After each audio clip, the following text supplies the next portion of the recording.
I Was There, an eyewitness account of the Monkees concert. By Jennifer Carter.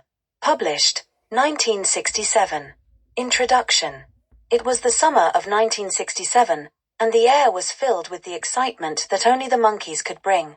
Fresh off the success of their hit television show and a string of chart-topping songs, they were on a whirlwind tour across the United States.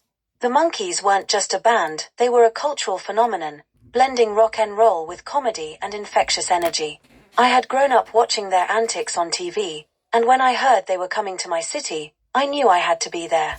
The venue was packed, thousands of screaming fans, most of us young and giddy with anticipation. As the lights dimmed, the buzz in the air became electric, and I couldn't help but feel that this was going to be a night to remember. The build-up. As the minutes ticked by, the excitement in the crowd grew palpable. The sound of footsteps and whispers filled the arena as fans eagerly awaited the entrance of Mickey Dolenz, Davy Jones, Peter Tork, and Mike Nesmith. The Monkees had always been larger than life on TV, and now they were about to become even more so in person. When the lights finally went out, the room was instantly plunged into darkness. The sound of a guitar strum reverberated through the arena, followed by an eruption of cheers. The band members came out on stage, and the noise was deafening. The Monkees had arrived, and the crowd was ready to party. The opening. They kicked off the show with I'm a Believer, and the crowd went wild. Mickey Dolenz, the charismatic frontman, immediately owned the stage with his infectious energy. His high-pitched voice rang out across the arena, and we all sang along with him, our voices blending in unison with the band's. Davy Jones, with his mischievous smile and signature pompadour, charmed the audience from the moment he spoke. The crowd screamed his name, and Davy waved with that signature grin of his. Peter Tork, the easygoing folk musician, had his guitar slung low as he added his trademark harmonies to the mix. Mike Nesmith, the quiet one with a steady presence, stood back and strummed his guitar, bringing a cool, laid-back vibe to the whole show. The crowd's reaction. The energy in the arena was off the charts. Every time a new song began, the crowd erupted in cheers and applause, screaming their adoration for the four musicians. It wasn't just the music, it was the atmosphere. The Monkees' combination of fun and youthfulness made them more than just a band. They were our friends, our escape, and our soundtrack. When they played Last Train to Clarksville, the crowd was practically bouncing in time with the music. Every word was sung aloud in perfect harmony, and I felt like we were all part of something bigger than just a concert. We were part of a movement, a generation that was ready to make our mark. The highlights.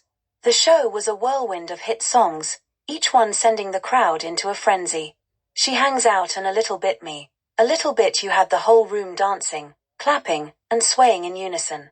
The Monkees' stage presence was something to behold. They weren't just standing there playing, they were performing, engaging with the crowd, and making sure that every person in the arena felt like they were part of the fun. Mickey Dolenz's drumming was a highlight. His energetic performance was so full of life that you couldn't take your eyes off him.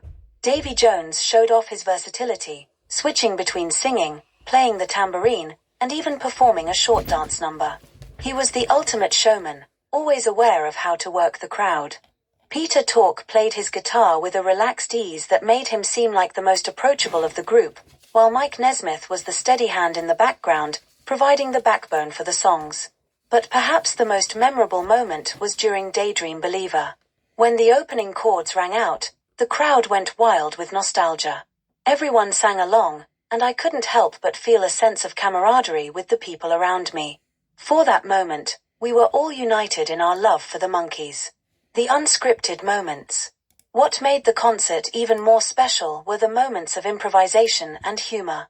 The Monkees were known for their irreverent sense of fun, and it shone through during the show. Between songs, they cracked jokes, poked fun at each other, and interacted with the audience in a way that made it feel more like a conversation than a performance. At one point, Mickey Dolenz pretended to accidentally hit Davy with his drumsticks, sending the crowd into fits of laughter. Davy responded with a playful mock outrage, and the two of them played up the moment, turning it into a mini skit. The whole audience was laughing, and it felt like we were all in on the joke. The slower songs. Even in the midst of all the energy and excitement, The Monkees knew how to slow things down and connect with their audience on a deeper level. When they performed I'll Spend My Life, the crowd quieted down, listening intently to the heartfelt lyrics. Davy Jones' voice, sweet and tender, captivated the entire arena as he crooned into the microphone. There wasn't a sound to be heard except for his voice and the gentle strumming of Peter's guitar. The finale. The show reached its peak during the final number, Monkees' Theme. The whole band jumped into the familiar chorus, and the audience was on their feet, cheering and singing along. The lights flashed, and the music pounded through the speakers, bringing the night to a fever pitch. As the song ended, the Monkees took a bow, waving at the crowd and grinning ear to ear. The cheers that followed seemed to go on forever, and I couldn't help but feel overwhelmed by the joy that had filled the entire venue. They had given everything to the audience, more than just a concert. It had been a true performance, an experience I would never forget. After the show, as we exited the venue, the streets were alive with chatter about the performance. Fans were still singing their favorite songs, and I overheard many people say that they'd never seen anything quite like it. There was a sense of camaraderie, a shared experience of being part of something special. For those of us in the audience, the Monkees weren't just a band, they were a reflection of our own youthful exuberance and carefree spirits. Reflections. Looking back, the 1967 Monkees concert was one of those rare moments when everything felt perfectly in sync. Their humor, their charm, and their music came together to create a show that was unlike anything I'd ever experienced before. The Monkees weren't just performing, they were living proof that rock and roll was more than music. It was about connecting with the audience, about having fun, and about making memories that would last a lifetime. Even now, when I hear their songs, I'm transported back to that magical night in 1967, when the Monkees gave us all a performance we'll never forget.